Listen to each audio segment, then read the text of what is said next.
அதிமுக யாருக்கும் எப்போதும் அடிமையாக இருந்தது இல்லை. காங்கிரசிடம் அடிமையாக இருந்தது திமுக தான். எடப்பாடி பழனிசாமி கடும் விமர்சனம்.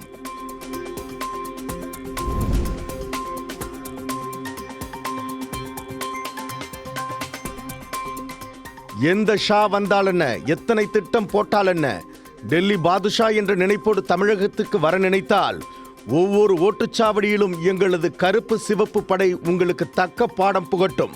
தமிழகம் என்றைக்குமே ஆணவம் பிடித்த டில்லிக்கு அவுட் ஆஃப் கண்ட்ரோல் தான் என முதலமைச்சர் மு க ஸ்டாலின் பேச்சு.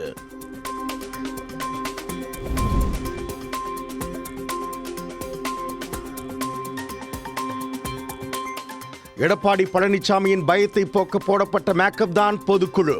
பழனிசாமியின் புலம்பலை தமிழ்நாட்டு மக்கள் நிராகரிப்பார்கள் என்றும் அதிமுகவுக்கு 2026 தேர்தலிலும் படுதோல்வியை பரிசாக தருவார்கள் என திமுக அமைப்பு செயலாளர் RS பாரதி அறிக்கை.